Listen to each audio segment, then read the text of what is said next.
जय हिंद, वंदे मातरम। स्वागत है आप सभी का अध्ययन क्लासेस में। आज की यह वीडियो पूरे मैथ सब्जेक्ट की रामबाण दोस्तों वीडियो साबित होने वाली है, क्योंकि आज से मैं मैथ की सीरीज स्टार्ट कर रहा हूं। इस मैथ की सीरीज में पवन तिवारी सर की ये कंप्लीट बुक मैं डिस्कस करने वाला हूं आप लोगों के साथ, क्योंकि दोस्तों आप लोगों के बहुत सारे कमेंट आ रहे थे कि ये बुक का पीडीएफ दे दीजिए या ये बुक कहाँ से हमें परचेज करनी है। तो आपको अब कोई भी टेंशन लेने की ज़रूरत नहीं है। मैं इस सीरीज़ में टॉपिक वाइज इस बुक की पूरी थ्योरी और एक्सरसाइज कराने वाला हूँ। साथ साथ में मैं आपको इसकी पीडीएफ भी दे दिया करूँगा। तो अगर आपको इसकी पीडीएफ चाहिए तो आप मेरा टेलीग्राम चैनल ज्वाइन कर सकते हैं। वहाँ पे मैं ये पीडीएफ डाल दूँगा, वहाँ से आप इसको डाउनलोड कर सकते हैं।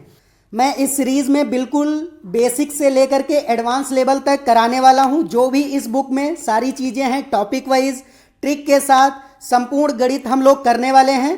तो ये दोस्तों जो भी बुक है ये एस्टेट, यूपी टेट और जितने भी वनडे एग्जाम है उनके लिए बहुत महत्वपूर्ण ये बुक है।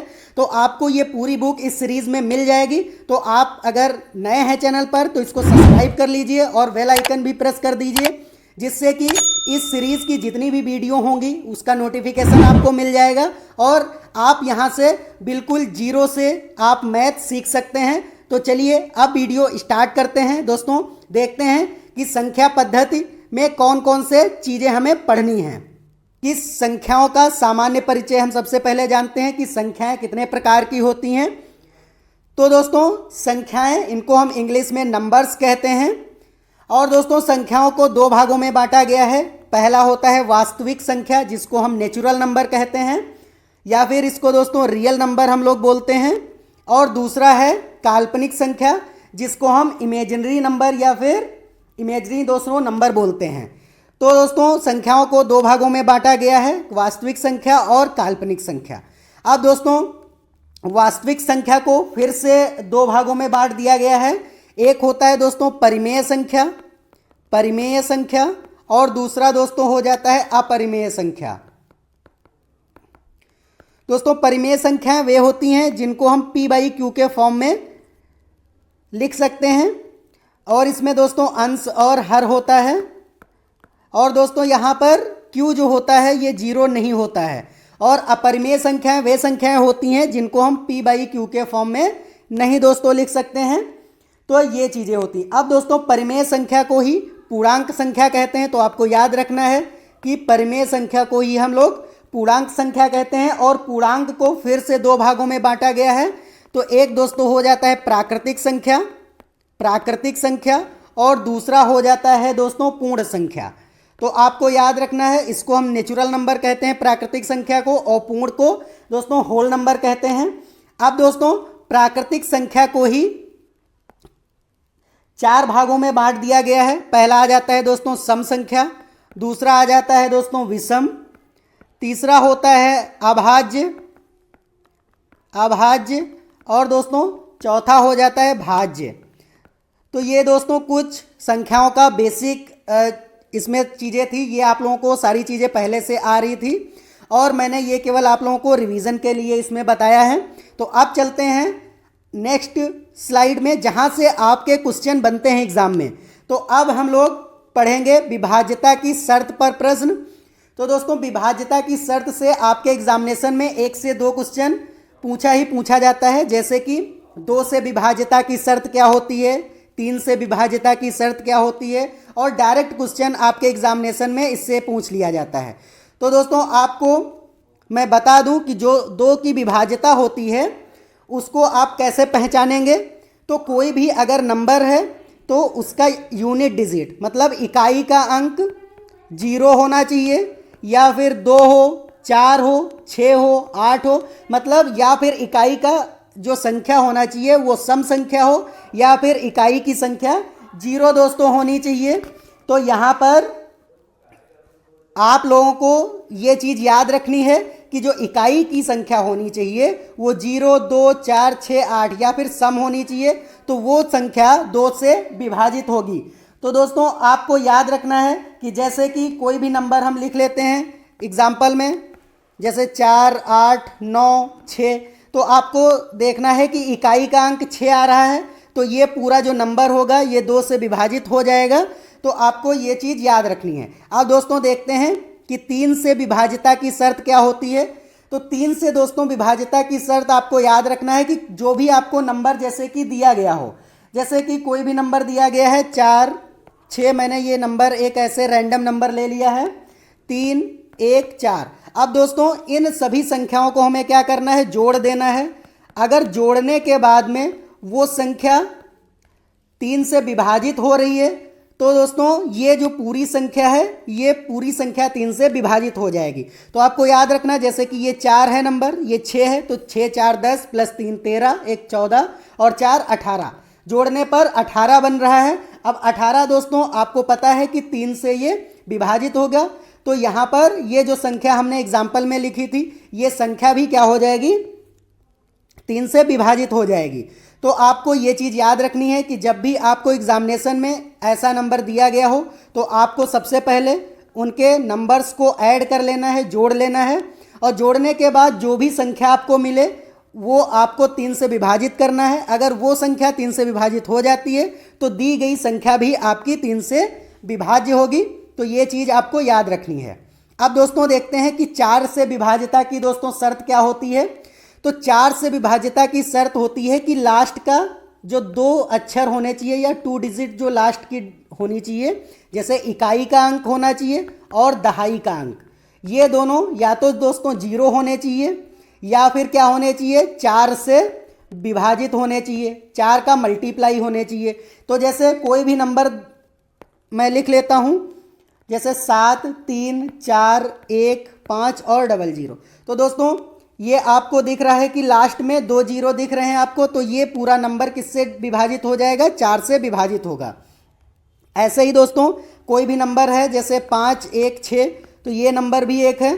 तो यहाँ पर जैसे 516 आपको दिया गया है, तो 16 लास्ट के 2 अंक देखने हैं, ये 16 दिया गया है, तो 16 क्या हो जाएगा, 4 से विभाजित होगा, क्योंकि 4 चौके 16 होता है। तो ये पूरा नंबर भी क्या हो जाएगा, 4 से आपका विभाजित हो जाएगा। तो आपको ऐसे याद रखना है। अब दोस्तों देखते हैं कि 5 से विभाजिता की शर्त क्या होती है। तो दोस्तों 5 से विभाजिता की शर्त में आपको याद रखना है कि या तो लास्ट का डिजिट क्या होना चाहिए, लास्ट डिजिट जो होना चाहिए वो 0 होना चाहिए, या फिर 5 का क्या होना चाहिए, 5 का गुणज होना चाहिए, 5 का गुणज होना चाहिए। तो आपको ये भी याद रखना है। जैसे कि मैंने 25 लिख दिया, तो 25 नंबर क्या है, लास्ट में क्या है, 5 का गुणज है, तो ये क्या हो जाएगा, 5 से विभाजित होगा। अब दोस्तों जैसे मैंने दे दिया, ये दे दिया 100 दे दिया नंबर, तो 100 क्या है, लास्ट में 0 आपको दिख रहा है, तो यहाँ पर 100 भी क्या हो जाएगा, 5 से विभाजित हो जाएगा। इसी तरीके से अगर कोई बड़ा नंबर आपको दे दिया जाए, जैसे कि 8 4 7 5 2 और 0, तो क्या ये नंबर दोस्तों विभाजित होगा, तो बिल्कुल लास्ट में आपको 0 दिख रहा है।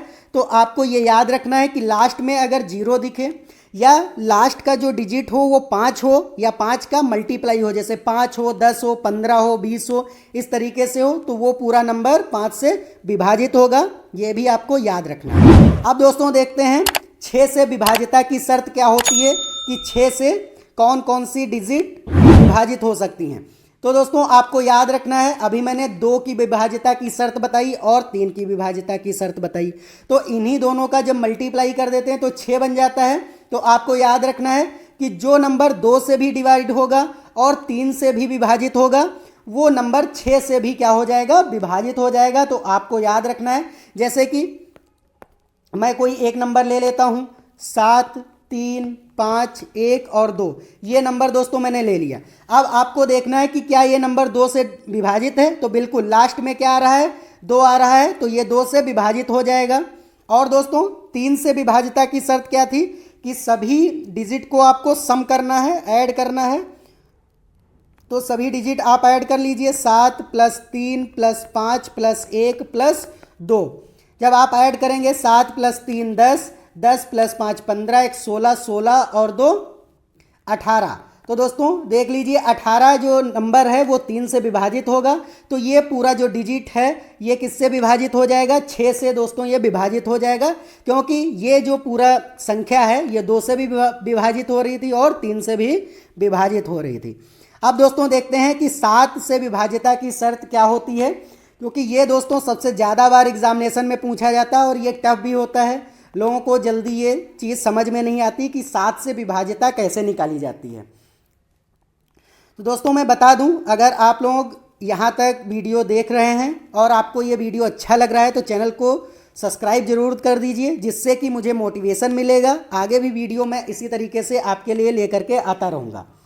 देखिए दोस्तों, 7 से विभाज्यता की शर्त देखते हैं। तो दोस्तों आपको याद रखना है कि कोई भी डिजिट, अगर कोई भी संख्या जैसे है, कोई भी संख्या आपको लिखी हुई है, अगर वो 6 बार रिपीट कर रही है, जैसे 2 को अगर हम 6 बार लिख दें, तो दोस्तों ये जो संख्या होगी ये किससे विभाजित होगी? 7 से ये पूरी तरीके से विभाजित होगी, क्योंकि ये 1 2 3 4 5 और 6 बार रिपीट हुई है। ऐसे कोई भी नंबर हो, जैसे 9 को अगर हमने 6 बार लिख दिया तो ये भी संख्या क्या हो जाएगी? 7 से विभाजित होगी। तो आपको याद रखना है कि कोई भी संख्या अगर 6 बार रिपीट होती है तो वो 7 से विभाजित होगी। आपको ये चीज़ याद रखनी है। या फिर वो संख्या 7 से पूरी तरीके से कटना चाहिए, तब भी आपको याद रखना कि वो संख्या 7 से विभाजित होगी। तो ये दोस्तों इंपॉर्टेंट विभाज्यता है, आपको याद रखना है। अब दोस्तों देखते हैं कि 8 से विभाज्यता की शर्त, क्योंकि दोस्तों 8 से विभाज्यता की शर्त भी पूछी जाती है। तो आपको याद रखना है कि लास्ट के 3 डिजिट, जैसे कि कोई भी नंबर आपको दिया गया हो, जैसे कि 5 4 6 7 3 9 और 3 जीरो हमने लगा ली, तो लास्ट के 3 डिजिट या तो जीरो होने चाहिए या फिर क्या होना चाहिए? आपको याद रखना है, या तो जीरो होने चाहिए या फिर क्या होना चाहिए कि वो 8 से, लास्ट के 3 डिजिट 8 से विभाज्य होने चाहिए, विभाजित होने चाहिए। तो वो पूरा नंबर किससे कट जाएगा? 8 से कट जाएगा दोस्तों। तो आपको याद रखना है कि या तो डिजिट में पूरी जो संख्या दी हो आपको, उसके लास्ट के 3 डिजिट जीरो होने चाहिए, या फिर वो संख्या 8 से कटनी चाहिए, तब भी क्या हो जाएगा? वो जो पूरी संख्या होगी 8 से विभाजित हो जाएगी। अब दोस्तों 9 से विभाज्यता की शर्त देखते हैं। तो दोस्तों 9 से विभाज्यता की शर्त, आपको जो 3 की मैंने अभी विभाज्यता की शर्त बताई थी वैसे ही सेम है कि कोई भी संख्या आपको दी गई है उसका आपको ऐड करना है सभी नंबर्स को, और वो संख्या अगर 9 से विभाजित हो जाती है तो वो पूरी संख्या क्या हो जाएगी?